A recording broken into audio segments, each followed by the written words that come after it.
So let's start with testing, because everybody asks about that. And I know that you begin every press conference with the increase in testing. Sure. But Texas still lags per capita behind much of the rest of the country.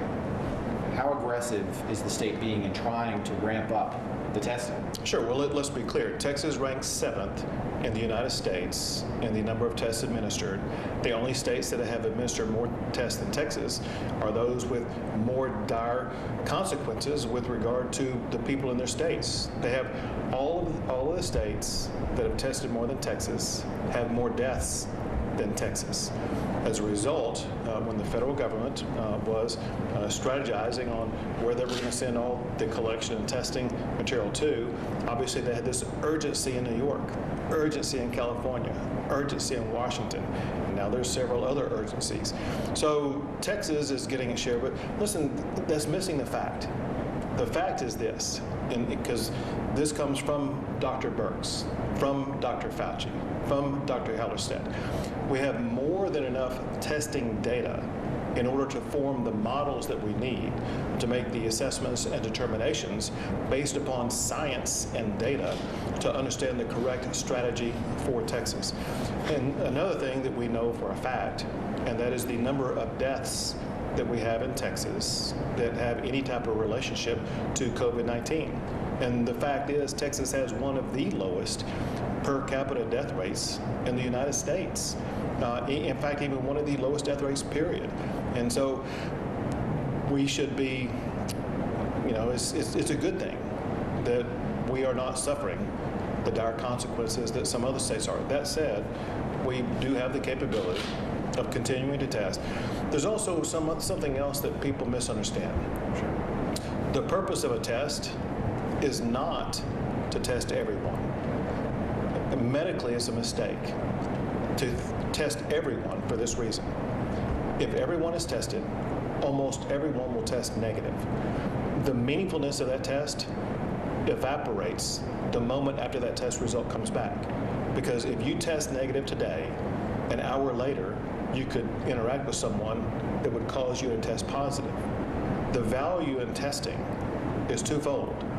One, to test those who test positive for the purposes of isolating them from exposure to others. And two, to test the people who are on the front lines, like nurses and doctors, who have to interact with these patients all day long to make sure they don't have it and they're not giving it to some patient they are dealing with. So there's a sweet spot between finding a large enough sample to determine the right medical course versus too many tests that then invalidate what you need to know. And according to Dr. Birx, who is the lead doctor in the United States in charge of making all these assessments and using data-driven decisions, she tells me they have a large enough sample in the state of Texas for them to base their assessments. And if you see the assessments that they are talking about today, the assessments for the prognostication for Texas is improving over what it was before based upon the models that Dr. Birx uses. Sure. So you've talked a lot about your efforts to get PPE into the state of Texas. Has there been talk with other governors about pooling your resources and almost having this scale Walmart, Amazon type approach so that you're not competing against each other but helping one another get more? If all 50 states were to pool their resources into a Walmart style, tell me logistically how that would work out when you have a multitude of people and hospitals in all 50 states competing for that one little slot. Work yourself mentally through that exercise, and how does that turn out? Well, I'm just asking, has that been discussed? And then the answer is it's too difficult to do. No, the smarter strategy is the exact strategy that is being used, and that is that the federal government provided the initial stockpiles that we needed in order to make sure that we had supplies to deal with the immediate issues that arose because of COVID-19. Since then, the states and the federal government have been able to increase supplies based upon what the need is. As an example, the private sector has dramatically ramped up testing capabilities, and whereas we were limited initially in the number of tests and collection kits to test, now there is an abundance coming in to the state, as well as other states. Same thing goes with regard to PPE. Whereas initially there were limited supplies, now we're finding more supplies, and that's exactly why we were able, in the past few days, to hand out 5 million face masks. So how difficult is it? I know you're working on this around the clock. How difficult is it to balance the extremes of what people in the state seem to want? They don't want their civil liberties encroached upon, but they want a stay-at-home order. I imagine in your position, it's got to be almost impossible to make everybody happy. In a state as large as Texas that has 254 counties and is the second largest geographic state in the country, with only Alaska being larger, second most populous state in the country, only California larger, and the diversity of the state. We have some counties that are larger than some states, population-wise and maybe geography-wise. And so it's important that as governor that I'm responsive to all of our residents, all of our citizens in every single county. And so I stay attuned by staying in touch with local officials across the entire state to make sure that the approach that we're taking is appropriate for everybody in this state. So how tough is it? From a personal perspective, that I would imagine as a leader, this is what tests you.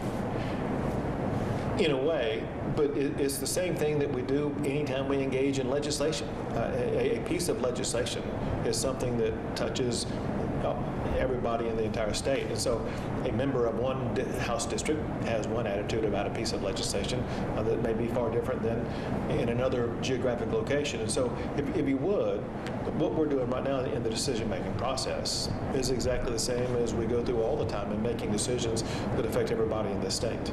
Staying calm, projecting a level head, those sorts of things. Well, I would say this, and that is staying calm at a time when other people are panicking is more important.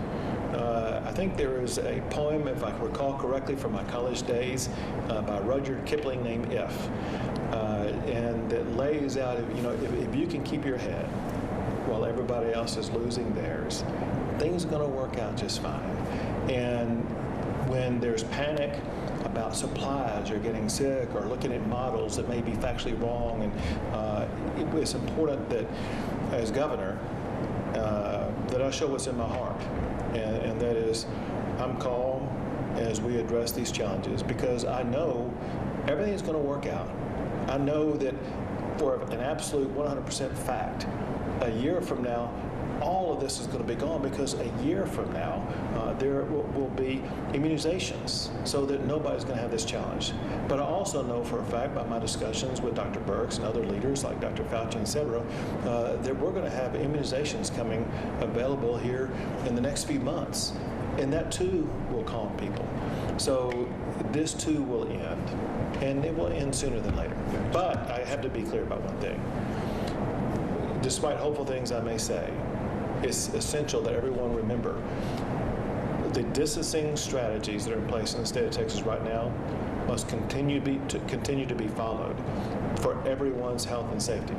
Even though we may have glimmers of hope, we need to understand that we need to continue the distancing strategies for the prescribed time period if we are going to continue to flatten the growth of COVID-19 in Texas. Just a couple more questions. Sure. One of them, you mentioned Dr. Hellerstedt. How invaluable has he been in the deliberations and discussions you've had about how to move forward and what executive orders to issue?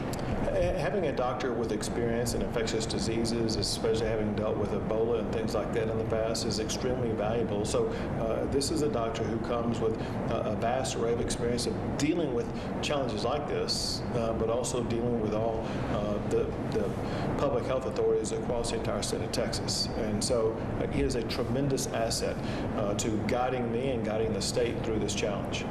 I know you've received a lot of letters and a lot of calls from different people, and if you can't answer that question, it's perfectly fair. A colleague of mine is working on a story about funeral homes and how they deal with this, and I know there's been a request to suspend cremation permits. Is that something that you consider or something you even thought about yet? Well, we have received some inquiries from funeral homes about a multitude of different issues because this is a challenge. When one of the most consequential events that someone would deal with is the loss of a family member. And one thing when you lose a family member, one thing that you think about is the family wants to show up to remember the one who is lost. And so whether it be limiting the size of gatherings or providing alternative ways to deal with gatherings or other strategies that funeral homes have to engage in, this is a very heavy issue that families have to deal with, that funeral homes have to deal with. No decision yet on how to handle any of that. Well, some decisions have been made, others will continue to be made as we work our way through it. Last question, and this is about schools. Some school districts have said until further notice, and the indication is they won't return to school. At what point might you order schools to stay closed for the rest of the academic year? At the point that we get the adequate data that will lead to appropriate decisions about whether or not schools can or should reopen. And it's premature right now. All the models changed over the weekend based upon all the new data that the federal officials have, and we need to see whether or not these models are tracking or not tracking. Data constantly changes, and the models are only so good as the data that's put into them.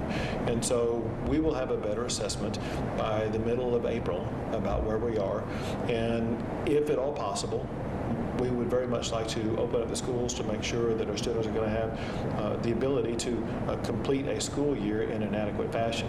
And I know that Commissioner Morath remains flexible on what the decision process looks like. But right now, it's just premature to make that determination. Anything else you'd like to add? I think that's it. Can I ask one question, if you don't mind? Sure. What about when you drive to the parks and you see a lot of people congregating there, no limited their distance? What can we do about it? What can you tell the people about that? Right.